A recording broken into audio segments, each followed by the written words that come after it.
Welcome back to the OPL. The Bombers just picked up their first victory of the split. They've got some points on the board. Yep.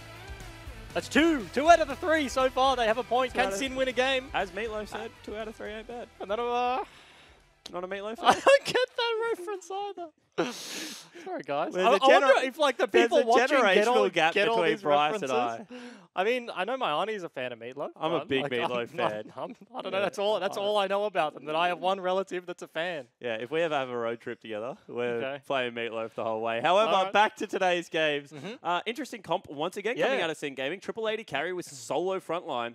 What did you make of it? Yeah, I feel like they just baited that Gangplank pick and then tried to pick like a very punishing composition with that Triple AD. As we said, only solo frontline in the Juves. If they do ever get ahead in that matchup, I think it becomes very easy for them to just roll over and apply pressure in 3 lanes. And even if they get 1 pick in a team fight, if 80 carries can be dashing forward and constantly doing damage, not to mention there was only a solo tank in Zach on the other side. If he doesn't stick his engage, then I feel like Sin do just bulldoze over the Bombers lineup. But as we saw, that wasn't how it worked out. Yeah, and I mean, it all came down to the fact that map gold was accrued so quickly after that top lane turret fell down and the use of double TP that there was no setup time for Sin. Yeah, and that's what it was, right? The use of the double TP. Very creative out of the Bombers, I think, so far. That's the first time we've seen it in the OPL, where you take that double spellbook and then not TP back to your lane, but force a recall out of the opposing bot lane and then TP for that that topside play. I think Swiper was mentioning that GP was about to lose his turret. That would have been first brick as well. So a big swing in terms of map pressure going over for Bombers for that initial lead, and then they really didn't relent from there. Yeah, exactly right. So you have to question the Ezreal pick for me, because the inability to match wave clear into the Sivir just meant that, I mean, this was obviously something pre-planned, but could never shove out. Yeah, but I mean, like, that's what we saw, and it was a very instant Sivir pick after that blind pick Ezreal on the side of Sin, so we'll see if that adaptation does come through for Game 2, where they'll be looking to pick up their first win of this series. And I wonder how far this pushing meta goes, because we've had pushing meta in the past. And, you know, Caitlyn, Sivir, all of a sudden Tristana shoots up in priority as well. And then things like Ziggs start rearing its ugly head in bottom lane. And you're like, where is this going? Like, where is the light at the end of the tunnel? I feel like right now, given the slowness of the meta, you don't really get punished for taking double teleport and things like that in the bottom lane. And we saw that game. Lack of summoner spells combat-wise did not hurt Bombers at all. Yeah, and that's the big thing, right? You don't have those combat summoners, so what do? You fight them. And that is the counterpick to those sort of things. When they play these greedy pushing lanes, if you can pick something with it Ignite, you can get a Thresh in there, you can get some form of engage, bring your jungler, and you influence that lane. Once they fall behind, they have to start TPing back because they're like, oh, does we're going to lose play our that turret. Kind of support though? Like, I feel like he can, but it's not his style. It's not what he's best at. He is known for things like the Taric. He's known for things like Trundle, Soraka. He brought out the Trundle before it was meta. He's a very reactive player, very reactive in the support, not known for things like Thresh and Ali, those engaged champions. So, might be hard for Sin to be able to react to that one from the Bombers, see if they get it round 2, or if Sin do ban it away. Which puts even more pressure on Juves, because you feel like he split the map well. He got preyed at the advantage, but in the end it was just all for naught. So potentially more bottom side pressure this game. Gangplank immediately banned, as well as Tahm Kench will be a Zoe taken away by the Bombers. Yeah, the Gangplank ban is pretty interesting, because that is on blue side. Yeah. Praedyth obviously does not play it. Yeah, Praedyth does not want that one. Either doesn't play it, or they're not choosing to take it into this matchup against Sleeping. Maybe they do fear the Riven, despite its only OPL performance being a poor one. Potentially I've seen so many counter picks. So many counter picks. They just haven't worked. And they just don't work. So, it is very interesting that Sin do ban that one away on blue side. Bombers don't have to invest a ban in that, so they get another one. Kalista still is up. Was banned in Game 1. Do Bombers respect it here for the first pick coming out of Sin? I feel like you have to, because I feel like if you're going to play, like... No! Oh, they don't. So what I was going to say is, if you feel like Kuden doesn't play aggressive supports, Dream just has to play Kalista if that's the case, and they don't go for it. No! They go for the Braum. Very interesting. Okay. So, I mean, you were saying, if Kuden isn't going to be aggressive, then the Kalista pick is sort of nullified there. If they don't want to play those hyper-aggressive matchups, get that early lead, then Kalista... Not the best scaler in a meta with Kog'Maws and Tristanas and Varus running around, so Bombers potentially will be able to first rotation that one here, but no, they lock in the Rise, have another pick, and not looking at the Kalista so far. Yeah, exactly right. So deprioritization of Kalista in the OPL, potentially just between these two teams. And I mean, like any other team, like I feel like if you leave Kalista up for Raze, he's taking it. King, probably taking it. FBI, he's taking it. I feel like potentially out of practice, when a champion is banned so much, you don't get to play it. Solo queue as well as in professional play. Yeah, and that's what I was going to say. It might be one of those things that just gets permabanned for weeks upon weeks. So You're on the OPL stage for the weekend, your first competitive match of the week, and then so how do you combat that? In scrims, if like for example, like let's go back to when MF support was like, or Zyra was a better example. She was busted. If you are like, hey, I think the team we're playing this week will leave it up. Hey, Team X, we're playing on Tuesday night. Can you actually leave Zyra up for us to play? Is that what you go about? Yeah, that's how you do it. You can't just bank on them leaving it open in scrims. You do have to ask the question. There's a bit of give and take. If you're Team X and they're Team Y, you can't be like, hey, we want to practice this really good matchup 3 games in a row.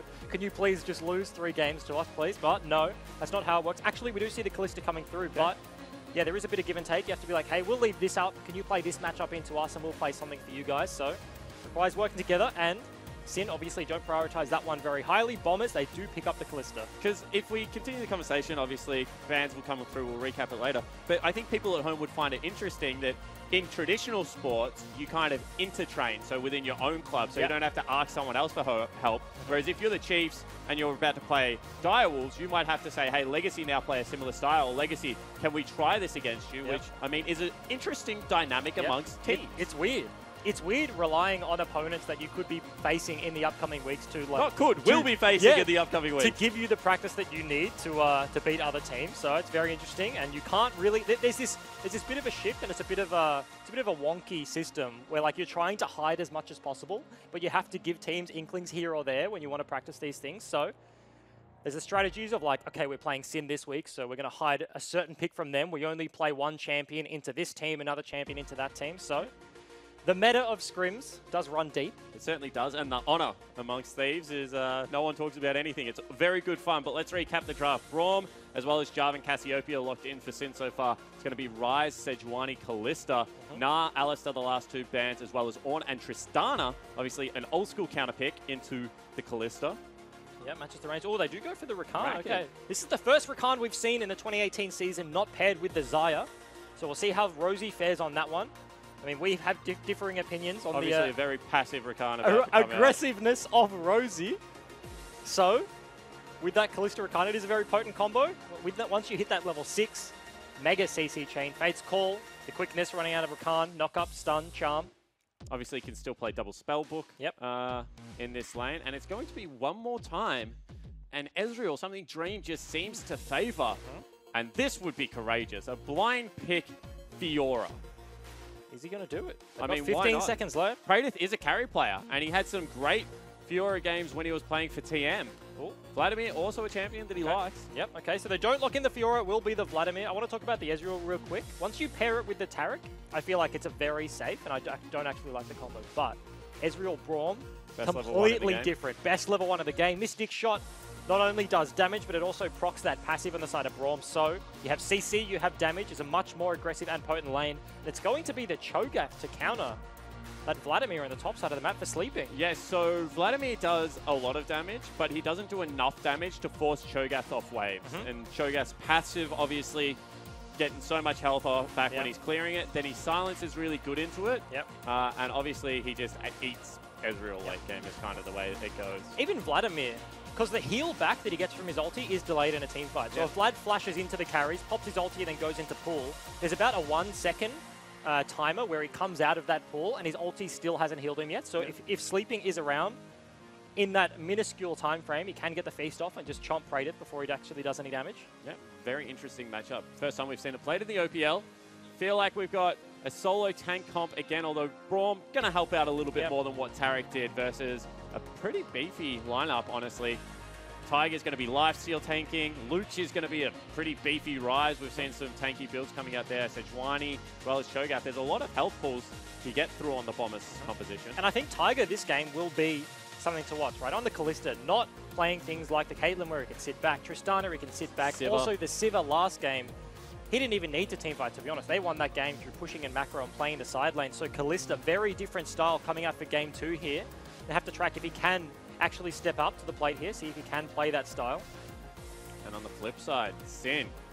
One more time, going back to a little bit of comfort. Blind picking of Vladimir top lane is courageous for Praedyth, but they keep putting faith into their young top laner, and as of yet, it has not won them a game. So I feel like the pressure just continues to mount for Sin Gaming. I mean, yeah, you say the pressure, but Praedyth doesn't look too phased. Big grin on his face there, so He has that spell box, so he has the Ignite already. Yeah, certainly does. So as we stream onto Summoner's Rift for Game 2 between Sin and the Bombers, let's check in with Vicarious, who's standing alongside Laura. Thank you very much, guys. I'm standing here alongside with Vicarious. Many teams have been prioritizing the Kalista, but you chose not to ban or pick her. What do you think about where she sits in the meta at the moment? Kalista used to be ban pick, I think, starting from Worlds last year. But I think recently she's been dropping off a little bit. So I think Tristana Ezreal has been slowly taking her place as like one of the more prioritized ADC. Kate as well because of her sieging. I think mostly because a lot of the games are being stalled for a lot longer, and Kalista sometimes doesn't work that well because of her lower range compared to Tristan Kate. Cho'Gath's also making an appearance in this top lane. Is this a pick that worries you at all, and how will Sin be combating it today? Cho'Gath scales pretty well into the late game, but also Vladimir scales really well as well. I believe Mark took Gathering Storm, so I mean, if we get to 40 minutes, I'm pretty sure he can match the scaling, and we can do the we can perform team fights really well. And we're in week 4 of the OPL at the moment. I want to know, what have you guys been learning from your previous games that you've been playing over the past few weeks? So at the beginning, we were sort of just playing to our instincts, and slowly we're adapting to a lot more sort of controlled gameplay. We're playing more as a team. We're playing more, saying, competitive League of Legends. Well, best of luck with today's series, and thank you so much for talking to us. Thank you. All right, so instincts suppressed on the side of Sin Gaming. Not for sleeping, though, because he's in a motor, and he was sitting there with his music playing the entire interview. Yeah, for those that don't know, our producer is the biggest fan of Battlecast Cho'Gath in the world, and just loves the boomboxes on the shoulders. And this is the thing about Cho'Gath. I mean, you can auto-attack him, but he pushes the lane very well, and he gets a lot of sustain out of it. So it should be okay in this matchup. Hasn't gone Dorian Shield, instead gone Ring for a little bit of mana regen, which is interesting, because you max E, which costs no mana whatsoever.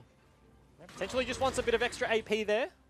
Bit more wave clear, bit more of a threat onto Praetor. Sleeping will get shoved in for the first few levels, but once he does start getting that HP, once he does start getting levels in that E, will be able to push back just fine. We see the junglers right now. Seb doing his blue buff right now. Juve's already finished those camps. Level 3 does the crab and is looking at the top side of the map. And it's a brave play style to play Cho'Gath into Vladimir, because you have to kind of ignore your health bar. You have to use it as a resource. And I feel like these matchups got much harder as people started taking Ignite into the top lane. Yep. Because it was very easy to calculate damage and, you know, be able to time potions and things like that when everyone was running TP. Now, obviously, you have Unsealed Spellbook on the Vladimir, so it could be a little bit more difficult, not to mention the fact that there is a cheeky Jarvan behind him. Ooh. So first gank of the game going in top lane. Please show me the top lane. Flash is burnt by Sleeping. Can't commit to the play there. Juve still has his flag and drag, but because Sleeping already flashed into that turret range. Oh, actually, Juice is going now. No flash on Sleeping. There's no turret around. Is. Knockup will land. However, red buff will be continued to be applied. Praetor doesn't decide to flash forward. However, that is a full creep wave denied from the Cho'Gath. And that time that Juice has chased him away now will give Praetor a massive experience advantage. Yep, you have to think he's going to base, recall, and switch out as he does that Ignite for the TP. Wants to get back ASAP. Needs to be picking up this experience and that CS there. Juves, nice influence on the map already. And it's 29 to what will be 15 CS Aegin. That is just massive. Yep. Monstrous almost double, just one down. Praetor, does he get cancelled? Oh, he does at the last possible second there. Nice silence coming out of Sleeping. It's actually a pretty big story. Yep. All of a sudden, Praetor probably would have been able to walk back to lane. Now probably has to go back and swap out for a TP, something like that, so a little bit less kill threat. Yep. Sleeping should be able to make this one crash in the time. So he's going to hit whacking away those minions, and we saw Vicarious talk about the Kalista pick. And I mean, the logic kind of stands up in terms of 8.2 meta. We see these games going so late comparatively. Kalista, obviously compared to the Caitlyn, compared to the Tristana. As you mentioned, the range advantage is big, but also she just, in terms of a team fight, she has to ramp up to do damage. If she's not getting those red stacks against a tanky target, then she's just not going to do damage like those crit 80 carries. So, I mean, see if Bombers can stall this one out. Sin obviously doesn't think so, so they give that one away. She doesn't build IA. Like, the most basic way you can say it is she doesn't build IA. But then IA also, the logic checks out if you don't look at champion select and see that they selected an Ezreal, who also doesn't build IA, and also has the exact same problems late game. They're more control style 80 carries than they are, you know, theoretical max DPS. So, I mean, I like the logic, then it just wasn't applied. Wow. Okay. Cam stolen away by Seb. Smites that one away from Juve. So Juve gets the little ones. Seb gets the big one there. Badoink. So he's being shoved in for now. Talk to me about how much of the game is you watch other regions and you play stuff because it's strong, or do you have to understand why something is strong before you can really play it? You 100% have to understand why something's strong. And often that becomes a trial and error situation. If you're an OPL team and you're like, hey, Korea just started playing Galio mid, what does that do? Yeah. You'll just be like, hey guys, we're gonna play it in scrims. Like your mid laner plays it a bit in solo queue, figures out the combos, but how to play around it in a team is the biggest thing there. So you start picking it in scrims, and it is a learning process. Level 6 to level 4 top lane. I agree with you. I just wanted to raise it because he also mentioned that internationally priority has fallen off. I think that sometimes people overvalue that because you do have to understand why. It's a good trade coming across for Badoink, but fire returns from Luch. Yep, Luch actually gets the better end of that one. Badoink, obviously respecting the CC combination coming out of the Rise and that Sejuani, so he has to play the cleanse tax. Luch gets the heal. Interesting that Badoink didn't ulti as soon as Luch turned into that combo. Yep. Because Rise is one of those mages that he needs to kind of combo out spells. So you can nearly guarantee if he hits you with one, another two are following. Yep. So potentially a window there for Badoink to exploit. Not to mention, it's very repetitive, right? He lanes the root, throws one out, backs off a little bit, and then steps back up to throw out those orbs. So even easy to predict on the side of the Cassiopeia. Of course, both of us, mid lane's experts. Know exactly what we're talking about here. My Lucian mid, mate. Good. Don't judge it. Don't judge it till you've seen it. Yeah, I don't want to see it. So I won't. But we see a recall coming out of the Bombers bot lane. This is getting in before the level 6 spike, and this is something not a lot of people think about, right? Kallista's going to base, get that item. She's looking for the Bork so far, but pre-level 6, you want to get this base in so you can come back to lane and you can actually deal damage in this all-in. That will inevitably happen. You have the Rakan ulti, you have Fate's Call coming out of Kallista. They can force and engage if they want to, so having the damage, having the attack speed to back that one up means that there's just a higher chance of the kill, because Sin's bot lane has a lot of defensive tools. You have that Brawl Wall coming out. Ezreal, a very safe AD carry. I like your logic, but at the same time, I then question why Tiger, for this recall, swapped out his combat summoner spell for an extra wave, because he's not going to get the immediate benefit off that. And if their goal is to kill the enemy bottom lane with items, with that level 6 spikes, doesn't really, once again, theory great, math doesn't really check out because they have to go through an additional heal to be able to do it. Yes, this is true, but to argue the point, at a perfect engage, if they can get numbers advantage on the bot side, if Seb comes in, they don't need to heal. If they land their combo onto Dream and they just blow him up, it doesn't matter that they don't have a heal. As long as they have the Ignite. Obviously Rosie didn't swap out for the TP, so he just walked back to lane. So they have the extra damage, they just don't have the safety. So if they are the proactive members, as Juves is actually zoning in between the turrets, sleeping, not having a fun time on the top side of the map.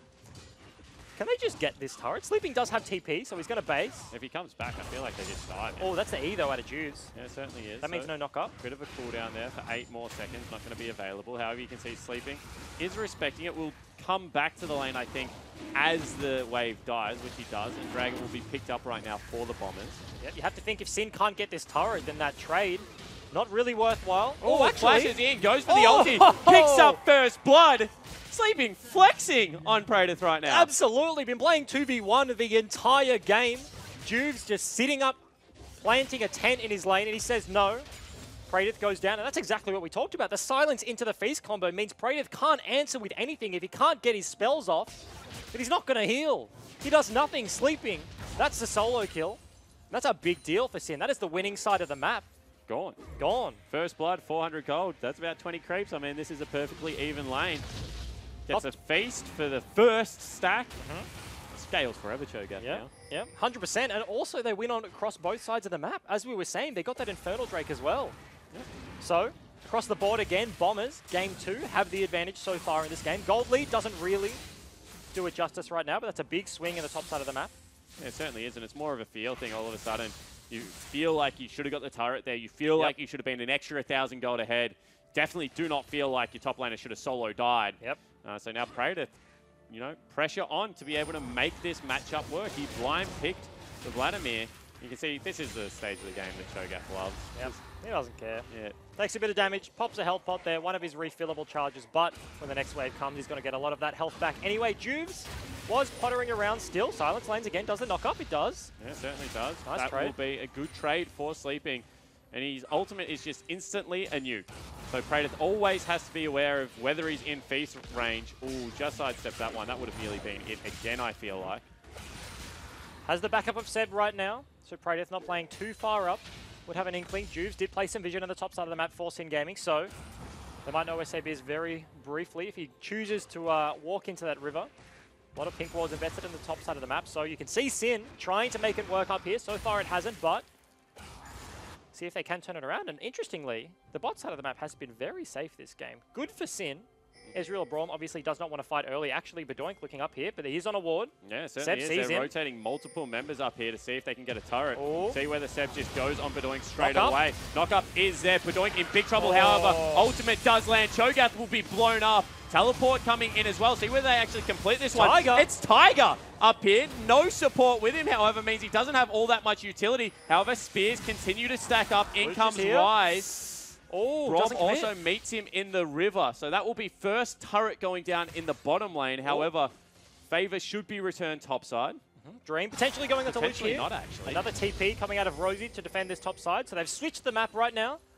That's a big deal coming out of the Bombers there. I feel like Sleeping was just too slow. Seb was sitting in the bush. He wanted to get that CC down, but no flash available because he used it in the 1v1.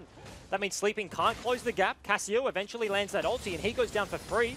And as you mentioned, the bot lane, the turret does go down, but it should be answered fairly soon on the top side. I mean, you hope so, but at the same time, Bombers have had the push continually. As this is actually Seb being caught out, and that is just roaming through the enemy, through his own jungle where he's had no control, trying to regain some semblance of it and falls down. Yep, you have to back away from that one there. The bot lane did back away. Tiger hit the recall button, as did Luch. Both of them walking back to lanes right now. This gives Juves access to the red buff, so got to steal that one away. And this game looking fairly back and forward right now. Bombers take back the advantage in the 1v1 top side, but Seb goes down. Yeah, and Seb's kind of had... I mean, he's just only had to farm, really, get bottom side control, but I would say Juves has been definitely the more proactive jungler so far. Oh, they're looking for a play. Looking for the play. Rosie goes in. That will be quickness onto Dream right now. However, Juves is still here, flashes forward. That is a stopwatch that will be used, and it will be Tiger so close to falling down. Dream had double summoner spells and now uses them to run away. Damn. Looking close. Bombers, they almost get the engage, but Tiger takes just too much damage on the backside of that. Sleeping actually TP'd into the river, but unfortunately for him, he had to go the long way around to the tri-bush because he was getting collapsed upon, and they could not stick the damage. Dream, and as you said, burns both sums. Yeah, and the big beneficiary of this, because summoner spells ultimates used across the board, really, is Praedyth. Yep. Sleeping at the moment, Brick Wall uses his TP to get out of the lane, try and set up a play somewhere else. And you can see Praedyth is able to just whack away at that bottom lane turret. Sin will look to try and break top lane now, as it is a 2v1 lane. However, I just don't know if they can push into the Cho'Gath. Yeah, especially with that low mana on Dream. He does actually look for the recall. Sleeping probably going to cancel this one. Here. That is you Dreaming. Although now Sleeping going to get stunned up. And they do have a little bit of mana here to at least shove him back slightly. Dream missing some skill shots here. Yep. Unfortunately for Sin, Bombers have good topside vision control right now. There's a few wards for Sin in the lane, but nothing in the river, so they have no idea where Seb is. Luch is floating topside out of this lane, so they're still trading, but a dive is brewing for Bombers. Certainly is. In they come. Ultimate used out of Seb. Luch is here as well. Door goes up. That will be the feast. Praedyth does commit to completing that teleport. And just slightly too slow on these TPs from both teams right now. Yeah, but this does leave Tiger. He was alone on the bottom-hand side of the map, but no, he rotates up to mid. Seb looking around for the blue buff, but Bedoink says no. Hits that Scrying Bloom. Wants to keep him out of the jungle. Wants that blue buff for himself, sitting on about 1/3 of his mana right now. Seb actually starting up the Rift Herald, but it could be fairly greedy coming out here. They do have numbers right now, but Praedyth has an inkling. He's sitting at the top side of the river right now. Potentially a poor tempo play as well, because even if you do get Rift Herald, Dragon is about to spawn in 10 seconds. You can see mid lane's being shoved in, top lane being shoved in. So he recognizes it, says, you know what, guys, we don't have time to do this. There are bigger fish to fry right now. And Juves, once again, getting chased out here. Yep. Unfortunately for Juves, he doesn't have time to take the blue buff, but he did get those wards in behind. Praedyth doesn't have access to the TP, so he will walk down. So they're setting up the vision for this Infernal. They don't want to give Bombers 2 of those. but they are starting up right now. They do have that Callista secure potential. However, they're going to have to stop it from going any lower because Praedyth is still running in here. 3,000 health on the Infernal Drake. Have they forced them away? Yes, they have. In goes Rosie, just onto Juice, who's a tanky member. I don't know if that's a right call. Spear's still in there. It will be feasted by the Cho'Gath, but that is a massive Hemo Plague. And now the rest of the Bombers just have to run for the hills. Luch will be stunned up. Nice flash forward from Kuden. However, do they have the damage? He just uses that stopwatch ultimate combo and gets the heck out of dodge. 2 kills for Sin. Oh, Infernal Drake for Bombers. Yeah, they do actually get the Dragon there on the side of the Bombers, but they lose so many members. The engage out of Rosie, you have to question it. We've now seen him on the Alistar. Wasn't too great there. Rosie goes only onto Juves. Unfortunately, couldn't lock him down for long enough. They have the Callista Rend. They have that Feast, and not to mention they have the Smite available from Zeb. So, as you would expect, Bombers do pick up the objective at the end of that, but they lose a few kills. They're going to lose the mid turret as well. That's a big deal for the Bombers. And that's something we don't really talk about. Like, people are like, oh, you know, they have Ren, they have Cho'Gath feats, they can play around neutral so easily. But what you're doing then is you're giving up so much of your damage tools to actually take the objective. So if the other team fights you at the same time, all of a sudden you're missing an ultimate off Cho'Gath that he would love to use on Praedyth. Obviously could not in that team fight. So you're really banking that that fight then will not give Sin enough damage that through gold that the Infernal Drake scaling is worthwhile. Yeah, but unfortunately for them in that situation, it did cost them. So Bombers are going to try again on the Rift Herald. Not many members of Sin are around, so it looks like this time it's going to go down. They are like a neutral monster hunter team. They are big fans of like anything that is native to Summoner's Rift. They just take off. They're the new tech, you know. They got the fighter jets coming through. They're like all these plebs down on Summoner's Rift. Let's take him out. Take out the Beetles. Get them off. They prioritize it so high. I mean, I'm not. It's not a criticism. It's just such a different gameplay than what we're used to potentially seeing at the moment. Yeah, I mean, I was commenting last night. In NA, for the most part, you see Rift Heralds are just soloed out by junglers more often than not when they do split the map. But in OS, it seems like a lot of teams do actually contest them. See a lot of 4v4, 5v5. Just a mini Baron, you know. It's just another opportunity to get into a scuffle in the river. If Oceanic teams needed another excuse to fight. Yep, they've got to cast it already as the wave is here. So nice timing out of Seb. Do they have enough control? All the members are coming in. There is a ward for the flank if Praedyth chooses to TP behind, but the turret's already low. Not a bad one either. It is in the Raptor camp, but they just say, if we can give it up, we've already taken the mid lane turret. Potentially need to stop this second charge going through, however, because it is a little bit of a pain if they chip out mid lane tier 2 as well. They will not stop it. Oh, will it? Yeah, they will. Kuden. Kuden gets himself a plus 25. But Dream's 30 CS behind, and they've split the map again because Praedyth is 50 CS up. And Vladimir, unlike Lucian, will kill a whole team if you let him get 100 CS up. Yep, 100%. Very easy. Once he has that flash available, he also has a spellbook. So later in the game, you expect him to swap out for that Ghost. So he can get under the Doorman. He can get behind the Jarvan. So if he gets onto the Cassiopeia, very immobile, or the Ezreal in the hands of Dream, I mean, we'll just he's also on their team, so he's probably going to be going more for Tiger or Luke. Yeah, factually. Whoopsie. Bummer. Yep. I reckon you'll have easy access to the Ezreal. Probably stand next to it. I mean, if you want, I don't think Dream will be expecting that one. Friendly fire on. Praedyth, We've changed the rules. We've changed the rules. But yeah, just still continuing to try and shove into sleeping Cho'Gath at the moment. Hasn't really had the best time hitting turrets and things like that. However, at a certain point, you just have to acknowledge that the scaling out of Vladimir is pretty supreme in terms of AoE damage.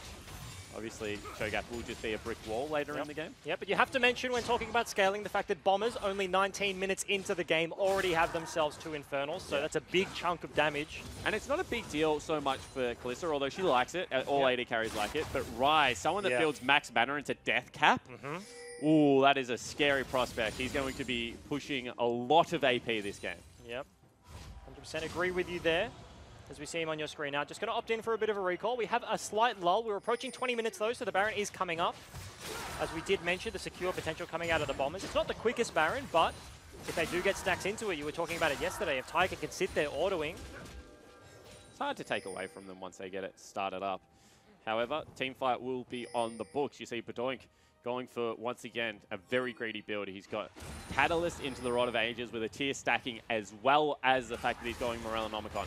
That means that he's not going to have anything like a Void Staff or a potential Zhonya, something like that, if he's going to be playing frontline at any early part of this game. Cassiopeia obviously doesn't have to build boots. Yep, so he cheats the system. Yeah, if the game goes to 6 items, Cassiopeia theoretically one of the best champions in the game. I mean, actually, it's until it goes to 7 items.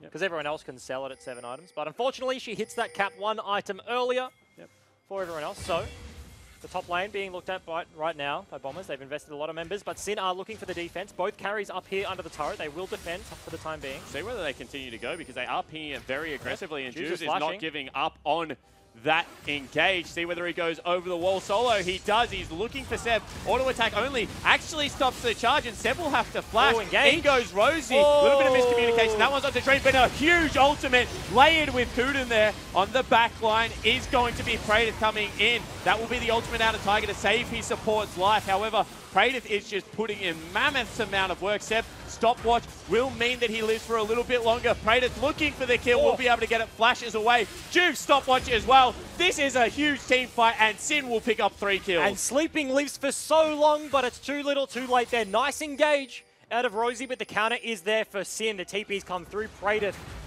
does so much damage, as you mentioned, on the backside. They are looking at the Baron already. Only 2 members alive for Bombers right now, and they cannot contest. Yeah, exactly right. Maybe we could have seen Luch swap out to something like a teleport, try and 1v4, but Bedoing still full HP, and that is a very quick Baron going down with Cassiopeia. 21 minutes into this game, Sin looking the goods. Yeah, that is an early Baron. As we see this one again, Juice goes over, and Seb does eventually have to flash out, but this engage out of Rosie catches both carries for Dream. And right now, the fight looks really good. The CC chain comes out onto Dream, but right there, you saw that Cassio came up clutch, stunning everyone. Sleeping, TP's in and wants to get onto Dream. Eventually does feast him in the end, but you just see, at this point, they've used too many of their cooldowns. The split fight, Tiger hovering in between the 2 fights, wanted to help his fellow import, but eventually has to backtrack back to his backline. They just can't pick up enough kills there. And I feel like that was a split call out of the Bombers, because what we saw is Seb, who was in no real danger of dying immediately, flash out as Rosie was flashing in. I mean, obviously the ultimate was good, but if Seb didn't have to burn that cooldown, potentially can harass the backline, because at this stage of the game, Sejuani plus Cho'Gath is a pretty damn beefy front line to get through. Yep, they're beefy, not to mention if they're in melee range, they're just CCing you for days. The silence, the knock-off, the stuns. Incredibly annoying to play as a carry. Here comes a play onto the Cassio. Yeah, certainly is. Grounded will be there. Cassio looking potentially to turn this around. However, just too much damage, too much CC. Great play out of Luch and Rosie. We saw whilst we were looking at the replay, Bombers did pick up that the Air Drake to put in the bag with their Infernals. So they get that one. They get the pick onto Sin, so it will stall out their Baron play so far. Yeah, that's really nice, because Cassiopeia looking to side lane just because no teleport available for Praedyth, and he's maybe better in the team fight right now, potentially looking for a 1-3-1. Getting rid of a Baron on a split pusher, always a good thing. Yeah, not to mention, you have to assume you're going to drop some inner turrets when the enemy team does get that Baron. Very hard to wave clear, so picking on the side lane when they are vulnerable, very good strategy. Making use of that global ultimate coming out of Luch. Realm Warp gets all 3 members down into the bottom side of the map. Bedoing pays his life, had no access to cleanse, so couldn't get out of any of the CC, unfortunately. Does fall down. But still, massive amounts of damage will be coming out of this in-game lineup as the game progresses. We're going to really see the battle of, 2 huge AP scaling mages in Cassiopeia and Vladimir versus, the brick walls of Sejuani and Cho'Gath. And so far, damage seems to be winning out in the day, which is interesting, because normally tank stats are pretty easy to come by. Although obviously jungle position, you're a bit poor. Absolutely, but damage is more fun, Jake, so... Is it? Yep. 100%. You always build tank on Alistar. I'm a support. I feel like you cannot make that call. Oh my, no way. Alistar is not the example. Jude's actually looking for sleeping here. No, we'll just walk away. But that's like asking an elephant to climb a tree. Hey mate, my elephant climbs huge trees. All right. Sin with their Baron right now, pushing into the bot side of the map. By the way, I agree that damage is way more fun. Yeah, that's why I build damage on everyone. Good. I just build it when it's good, actually. Fortunately for you, that is not on Alistar. Once we see an AP alley in the OPL for the 2018 season, then I'll agree with you. But until that time, You're going to have to convince someone to do it now. I've gotta- Who's the target? Who is it going to Of course be? it's going to be Rogue. Yeah, okay. I had him convinced that into Janna, Comet could be potentially good. Not building AP, just for the extra like kill threat in lane. Like spell thieves or just relic? Just Relic, Okay. but with Comet, because it just does, like, until you buy items, it actually does pretty relevant damage in the laning phase and always hits on Alistar. Yep, I agree. I can get behind that one, actually. It is very hard. Janna can always tornado your combo, but... Yep. You have to come from Fog of War on Ali Or every Flash. single time, or Pole Flash Yep. is an easy way to do it. Once again, we see, back to this game of League of Legends, we're currently meant to be commentating. Yeah, but there's no Alistar, so I'm not honestly not as interested. Kuden has gone for the Zeeks again. Yeah, he likes it on the... well, he's always going to be ulting in the middle of, like, a team. Yep, he is, but honestly, it just feels really weird. Especially against a team like the Bombers, who do have a significant amount of AoE damage. Yep. They're all relying on that one engage, right? Rosie's going to go in there, try and knock up a few members, and then you have the follow-up from Seb, from Sleeping as well. If you can lock it, some of that damage, it means your carries don't die on the impact. Once Dream gets himself out of the CC, he'll be completely fine at the back end of that fight. He'll just be kiting around with his Frozen Fist, sleeping, trying not to get feasted in his head, but he does opt for that Ziggs again. The one thing I didn't mention last game is it does add like a ring of frost around the person who actually purchased Ziggs. So Kuden, if he's in the middle of a team fight, will be slowing and damaging enemies standing in melee range of him. That's the reason I was excited when it first came out, because this is an aesthetically pleasing item. And we don't have many of them left. It was great being able to send out ghosts, have rings of frost around you. I know that you were a big fan of GLP Bard for that exact reason. 100%, you know? Super Soaker. Super Soaker, and then you able to like get the straight lines of frost coming out. You're slapping people. 65% item CDR with the Ruby Sightstone, but unfortunately RIP Ruby Sightstone, so that build has gone kaput. You were actually a big, like one of the few supports that built Ruby Sightstone on like multiple things. Rakan, GLP Bard. I also like it sometimes on the likes of Karma or Soraka or things like that. If you're playing a very defensive game into a champ, if they're solo engaged, is something like a Thresh, all you need is that Crucible. If you can Crucible that every single time, if you have it available, then it's just so useful. So potentially another region that we're seeing engaged be just unpunishable really at the moment. No one's playing those kind of things. Round 2. One more time, Realm Walk goes into that bottom line. Praetor going to be looking to turn this one. Does a lot of damage on the back end of it and will be able to continue to kite away. However, his team is just not coming. They're going top lane, so right now he's just buying time. Will get feasted and shut down. But can Sin trade on the other side of the map? Rosie actually dashed into that portal, tried to get there, but unfortunately didn't get the teleport, could not get to the bot side of the map, so he ran anyway. Sin, they looked to pressure the other side of the map, but they didn't get any damage on any turrets. That was a 2-turret Baron. That's it. Didn't really afford them that much. However, sneaky. His Tiger is slippery. However, he's gone up and he is dead. All of a sudden, Tiger going to find 3 members waiting for him. They give that one over to Dream. And he kind of just rubs his head and says, hey guys, I found 3 of them. Yep, absolutely did. He dodged a lot of the CC coming there. Dodged the flag and drag and that Q from Kuden. But unfortunately, in a 3v1, it does not matter. The damage comes out. However, right now, the tables are turned because there are 4 people heading top. Obviously, Bedoink doesn't have a teleport or anything like that. No, Rosie places a ward, but doesn't actually commit to the play. They could have gone for that one. Rosie 100%. Flash, if Seb had followed him, they would have been able to pick that up very easily. But Praedyth was just spawning, does have access to the TP there. Bedoink obviously doesn't, and they did see him in the mid lane, but trying to steal away the first dragon of the game for Sin, but Bombers are coming. Yep, see ya. In Waddles comes away. Rosie. In comes Luch. You can see even with Tiger dead, just no position on the map right now for Sin Gaming. I feel like they have reverted a little bit of their macro play for more team fight heavy style. And that's definitely showing in the wards right now. They have no vision whatsoever. Well, just walking out towards the middle lane right now. Sin ARAM. That's a term we haven't used in a while, but yeah, different Sin, same ARAM. Yep. Potentially coming out. Maybe it's Jubes. Oh, ulti comes out to check the dragon. Potentially look for a steal, but they have no vision, so Luch is just going to solo that one out.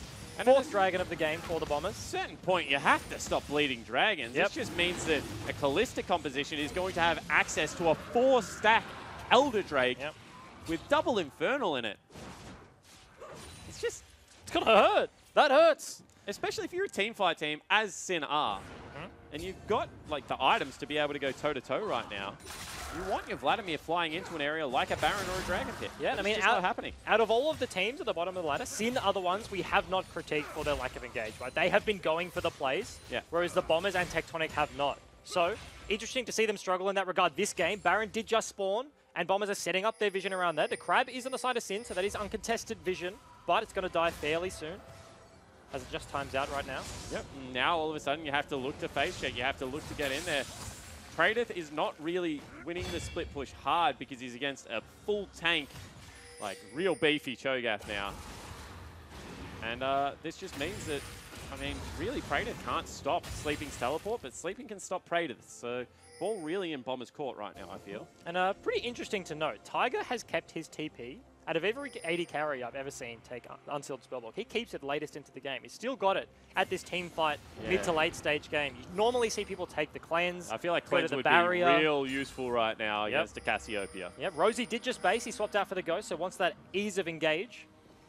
But Tiger still has that one available. Maybe looking for his next item spike, but I mean, sitting, if you take a look at the goal right now, he had to be sitting on a lot, but you don't think he'll have enough for a whole new item. Yeah, definitely not. No, sitting on 3. Juves one more time, just looking to get in. They're trying to trade vision. They've actually pulled Praedyth over, and a full reset came out of the top side of the map for Bombers, so potentially could have been a start of that Baron. However, you can see the flank is still there. That's a huge Cho'Gath. Oh, that's able a to land knock-up. the Rupture, and in they go. Bedoink will have to burn the cleanse, and Cho'Gath is now in there. Juice actually re-engages and will be able to get onto Luch, who has a massive shield, but Sleeping is already going to fall, and now Praedyth is onto the back line, and you can see the team fight is just there for Sin Gaming. In jump Stream, able to pick up one with a Cassie. Actually, that's Bedoink on a double kill, and you can see heal is available. That will be an Iceborne Gauntlet slow. Will he get in? Grounded is there, but it's on Azonya's target, so this will be the second Baron buff picked up. And teamfight's just going Sin's way. The knock-up lands from Sleeping, but the engage fizzles out of Rosie. He only gets onto Juice, so the re-engage comes out from Sin. And you were mentioning a teamfight comp, Praedyth doing so much damage, they just get to chase people down. And Sin picked that one up, and it looks like it's going to be a Baron as well. Dream, looking for Seb, trying to keep him out of the pit, playing goalkeeper, and that's going to be the Baron going over to Sin. Yeah, Dream jumps over, says, I don't have any mana, but I'll fight you anyway, buddy. And then was like, jokes, back into the pit I go. I mean, an Ezreal with no mana versus a Sejuani with no health. I take the Ezreal, but here we see Rosie only gets onto Juve, so here we go, the choke coming out, forcing Gaming. That Cataclysm blocking people out. Tiger doesn't really get to auto-attack anyone relevant in this fight. And once he actually tries to go in, he gets exhausted immediately. So we see these two just get chased down. Praedyth just buying time, and this is a huge heal coming out right there. That's almost half his HP, so he barely scrapes through. And Luchin said, just get out scot-free with their lives, but they do lose the Baron. Yeah, exactly right. And I think the big thing for me is that Praedyth and Sleeping are doing the same thing. However, Praedyth isn't a health tank. He's like a stasis tank. Yep. And he's like pulling, and then his ult comes through and he gets more health back, and then he's Zonya's, and then he like is sitting there like just throwing out random Qs, and all of a sudden you're like, this guy will kill me if I run past him and don't focus him, but he just doesn't die, whereas Sleeping's like, yeah, it might take a while, but you chop down a tree, you eat an elephant one mouthful at a time, as my dad would say. Eventually, you're going to be able to finish one up, and Praedyth, just definitely a very annoying champion to play against, as you mentioned, just periods of untargetability. So he's not grouped up with his team right now, trying to get that pressure on the mid side as they do have their Baron again. Sieging up on the top side of the map. Has got the Ghost, however, so I feel like he's just waiting on that flash cooldown. I feel like the wrong call is to fight when your Vlad can't get backline access. Instead, just be patient. Say, you know what, guys? I ran this really cool mastery that gives it to me every 3 minutes. So you don't have to wait all that long for me to have a flash in this fight. Yes, he's just whacking away on that mid lane turret. Sin respecting the engage potential coming out from Bombers on the top side of the map, and there goes that turret in the mid lane. Just playing it fairly slow. Knockups keep landing onto Dream. They can't follow it up because Rosie is just not in range, but this has to stop happening if Sin are going to end this game. Yeah, exactly right. I feel like Dream is kind of playing with fire because he's trusting Guden to launch in front of him, put up the door and bait a good team fight. But if he just dies in the duration of the knockup, then they really severely lack damage in that 4-man unit. See Dream one more time, stepping forward, has to Arcane Shift back. It's not too many times you can call Braumdor small, but when you look at the size of Sleeping on the Cho'Gath, it's not going to stop him. Oh, engage coming out, knock up again. Yeah, beast, and that is just chained CC and a shutdown onto Praedyth. And that's what we were talking about with that Cho'Gath. Once you get that CC, the silence and the feast, Praetor just can't do anything there. Has both summoners available. The flash was up at that point, but falls down from full HP. And 43 seconds now on Praetor. 30-odd on the Elder Drake. It's going to be a big Elder Drake fight. Yep, full reset come out of Sin. Can Bombers get any semblance of map control right now? Seb, you might have to question going for the red buff right now. Much more important things are happening on the other side of the map. Sin almost back. Yeah, they do actually pull it away. No, Tiger will pick that one up, but it means they don't necessarily get the vision control that they needed down. Rosie doesn't have that ultimate, so if they do look for a pick here... And they don't have mid lane control, more importantly. You can see the troops are way past mid lane. There is a ward right there. Cho'Gath is still in base. All of his teleport wards are gone. He will teleport in early. 4 seconds still on Praetor, so he needs to come in right now. Instead, they just turn onto the Cho'Gath, and they're trying to burn him down, and they will be successful. Sleeping is dead. Ultimate from Bejoint means they will continue to chase. However, they want out of this fight, and that will just be Elder Drake given up over to Sim Gaming. They re-engage. Jubes is dead. This is a risky play to go for. Flash forward out of Praetor, gets 3 members with that ulti, and he's just going to chase them away. Can they really look to re-engage this? It's only 300 health, and it will fall down. Praetor arrives just as Rosie goes in, so the Bombers back away. They can't actually commit to that fight there. And Sin, despite having no jungler, Juves still dead for 20 seconds. That choke point for Praetor, it just means every member of the Bombers has to funnel through. Gets a multiple man Hemoflake.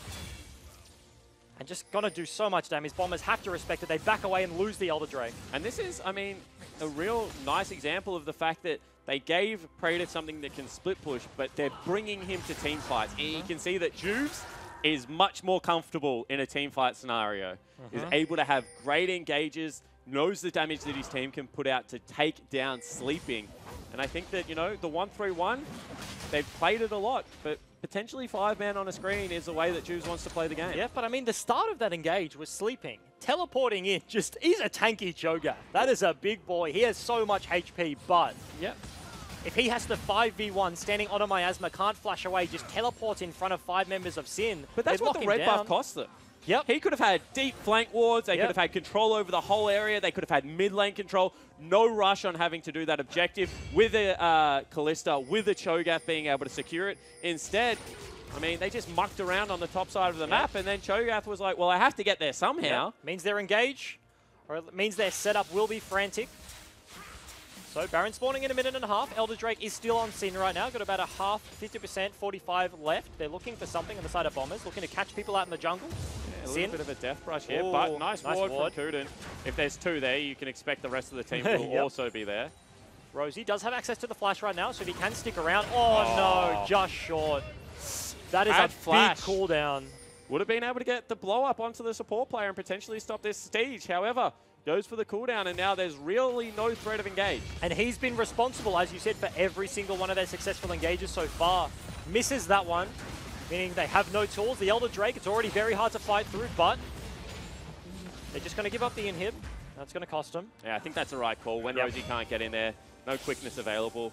Quickness into Battle Dance actually got nerfed substantially. I feel like on the old quickness into Battle Dance, that nearly hits, pulls him back in. Yep. But unfortunately, the hitbox is just so much smaller now. I mean, Rakan, without access to his ulti, if he can't engage, he is literally just an Ardent Sensor application and a shield off the Tiger. Yep. So, almost a 4v5 in that situation when he doesn't have that one available. Does have the flash and the ghost now, so next one, potentially to make it stick, but Sin do take that inhib. Ghost coming out. He's ghosting right now. They want Praetor on the bottom side of the map. You see, they actually are able to find him. Ultimate will not go down. It actually did go down, and you can see that he's living for a very long time, but all the CC is just there. And Praetor's caught out again. Time number 2 for Praetor. Unfortunately for him, he is just splitting off Sin so much. I mean, 2 seconds till Baron. This is another example where Bombers should now look to wrestle topside control. Look to get some deep wards in there. Maybe set up for a play. Instead, Luch without teleporters on the bottom side of the map.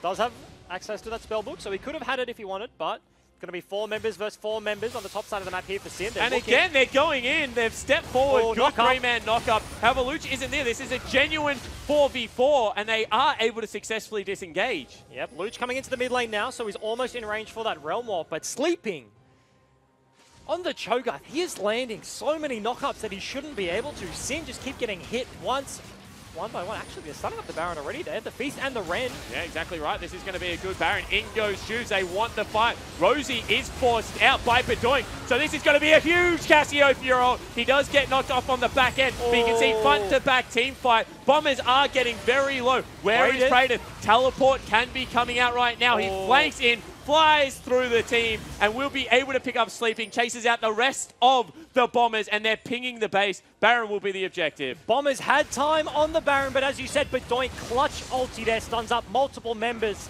of their lineup, means Sin do contest. They do buy enough time for Praetor to come back alive. They lose the Nexus turret as well.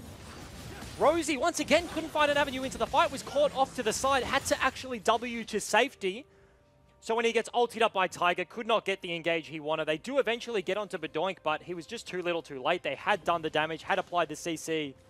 And that's going to be the Baron over to Sin once more. And I think we're just looking at Panic's play out of the Bombers. They don't have 5 members. Let's look for a team fight. Oh, crap, we used some of our CC. Well, we still need to do this because Praetor's still dead. We're losing our base. And it's not clear decision-making. It's not frantic. Everyone on the same page. It is frantic. Absolutely. They're just not on the same page. They're not on the same wavelength here at the Bombers. Their engages one by one going in.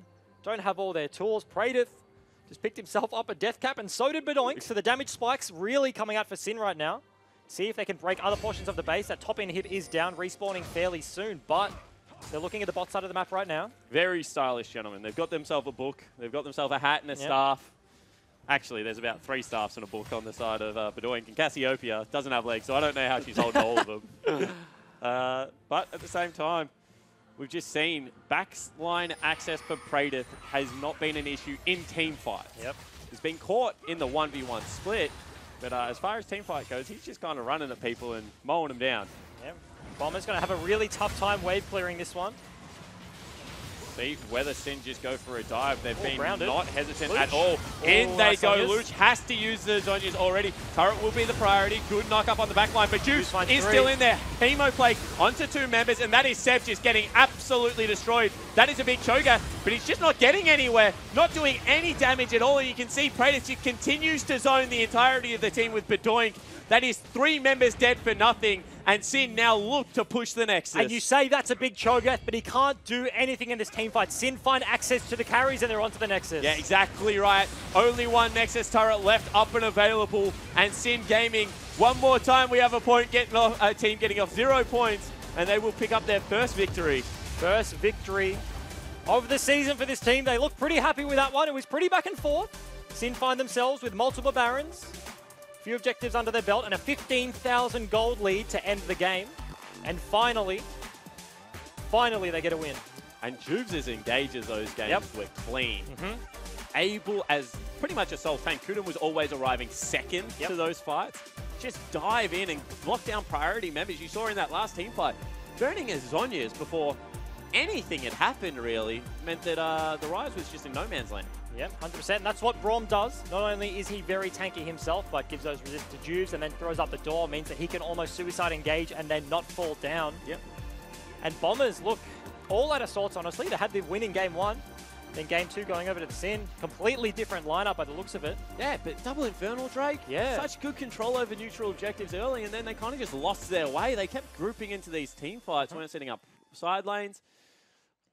It feels like they have one objective in mind, and they want to continually execute on that. So Game 1, it was like, don't fight them, play the map. So they win. This game, it was like, let's tunnel on neutral objectives. So that means they weren't prepping side lanes, they weren't playing the map at all, and it just fell apart. But then you get 35 minutes into the game, and it's like, hey, what's a neutral objective? The Elder Dragon or a red buff? Tiger, go get the red buff, mate. I don't know. They view them all equally. As I said, they just like to exterminate everything on Summoner's Rift. They view all neutral minions on the same level. They just want to take them all out. Yeah, and in terms of counter picks in the top lane right now, Praetor has played that Lucian Game 1, Game 2 on the Vladimir, looked significantly better. Not even a counter pick, actually. The blind pick coming out. Actually got countered himself. Yeah, but not to mention Sleeping, honestly. Had a very good game on the Cho'Gath. Not a slouch in his own right there. Was landing multiple knockups onto Dream. Despite losing the game, I think he was, when Rosie was missing the engages time and time again, was flubbing them. Sleeping was the member that was stepping up, I think, for the Bombers. But unfortunately, it just was not enough. And one more time, like, it's not like it looks like there's miscommunication between Sleeping and Rosie. Yep. It's like Seb and Rosie aren't on the same page. Yep. You guys have played together now for a year and a half. Surely at a Who's certain, the veteran? Yeah, it's surely at a certain point in time, either Rosie says go or Seb says go, and they both go at the same time because Seb's flashing away. Yep. Rosie's flashing in. Their ship's in the night. Yeah, and I mean, that also happened at the Dragon as well. When Rosie comes in, Pradith lands the TP, and the rest of the members get out with the Realm Warp. It's just... Yeah, I mean, we say it time and time again. They're just not on the same page here in Game 2, the Bombers. And, yeah, fall done. Sin do equalise the series. We're going to go to a Game 3. Yeah, and that was a typical Sin game. Remove nameplates. That is just how Sin likes to play League of Legends. So to break this game down further, let's throw it over to Laura and Swiper. Thank you very much, guys. We have a series on our hands. We passed Juves in the hallway, and he was very happy. Apparently, he had a 100% kill participation in that game, so they're very ecstatic to pick up their first win. I want to start by touching on this top lane thing we're seeing this series. Both games Sin have relied on the top lane to get them ahead, but it's something we also saw last year with them putting a lot of priority into Doppler and Flares. Yeah, I would say it's more of a Juves thing than anything. I think because he plays probably against the meta the most out of any jungler, his early game pressure is something to like worry about when you're versing Sin, especially top lane. Like I've versed this firsthand. Like I lost split 1 due to Juves ganking me over and over.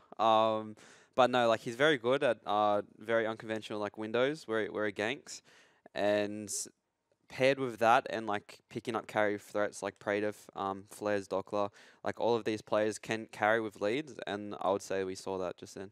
And the Bombers were able to bring the Cho'Gath out this game, and he made an impact more so in the late game than the early game, but he opted to take that unsealed spellbook, but he didn't really do much with it. Yeah, I didn't really like it. I think that you either go Grasp for the safer route, or you can go Comet, and then you can go Inspiration Tree anyway, and you can actually get the runes that you want on Cho'Gath. I just think the spellbook is like so all in, and it's like not necessary against Vlad, because as the Vlad, you shove him in anyway. If you avoid that 3-level window where he can solo kill you, then like the Vlad should just win the lane easily with that setup. Where Comet, the Cho'Gath can constantly just W spam you, max W if he wants, and that way the lane is a lot more consistent for Cho'Gath, and that's why it's like generally a counter pick. Something we did also see quite a bit this game from both teams was people being out of position. Sin were able to pick up 3 Barons this game, but their second Baron was a result of the Bombers overextending and Sin being able to punish them for this. Yeah, what I wanted to put on here is just that of all of these team fights, Sleeping was slightly overextending a bit too much against their comp. And like Sin also playing it very well, peeling back on the Cassiopeia and Ezreal. Just like as soon as the Cho'Gath miss positions like that, if you're that Cho'Gath, you pretty much just have no hope. There's no way you're living, and that's a result of like this team fight. Him and Seb just overextended, and I would say this was probably the most commanding team fight that we saw. Other than that, it was quite sloppy. But like that team fight, I was quite impressed by Sin's ability to like kite back. And something we also said last game was that we really enjoyed seeing Tiger on this Sivir pick. It seemed like the perfect champion for him, but this time he picked Kalista, didn't make anywhere near as much of an impact. Yeah, like if I'm the Bombers coach, I'm just thinking like, what is the team dynamic here? And it's like Bombers and Rosie, they're probably the safest bot lane in the OPL. I wouldn't want to put them on a lane like Kalista or Khan. Like they did get the first turret, but I actually think that was due to the Sleeping's weak side play. The game 1 just went so well. Like Sivir Morgana just like shoved the wave, like win the game through pure CS with Kalista. Like you have the earnest to use your engage tool, which with that type of team dynamic, it can get really confusing. And like we saw Seb going at the wrong time, we saw Rosie going at the wrong time. I just don't think it's a style that they suit, and so be it. It's off meta, but just do it. Like just do it. Have fun with it. Yeah. All right, well, we're going to see if the Bombers are able to pull this series back. Don't go anywhere, guys. We're going to have Game 3 right after this break. Just onto Juice, who's a tanky member. I don't know if that's the right call. Spear's still in there. It will be beasted by the Cho'Gath, but that is a massive Hemo Plague. And now the rest of the Bombers just have to run for the hills. A huge ultimate layered with Kuden there on the back line is going to be Pradith coming in. That will be the ultimate out of Tiger to save his support's life. However, Pradith is just putting in mammoth amount of work. Seb, stopwatch will mean that he lives for a little bit longer. Pradith looking for the kill, will be able to get it, flashes away. Juve stopwatch as well. This is a huge team fight, and Juve actually re-engages and will be able to get onto Luch, who has a massive shield, but Sleeping is already going to fall, and now Pradith is onto the back line, and you can see the team fight is just there for Sin Gaming. In jump Stream, able to pick up one with a Cassie. Actually, that's Bedoya with a double kill. Good knock up on the back line, but Juice is still in there. Hemo Plague onto 2 members, and that is Seb just getting absolutely destroyed. That is a big choker, but he's just not getting anywhere. Only one Nexus turret left up and available, and Sim Gaming, one more time we have a team getting off 0 points, and they will pick up their first victory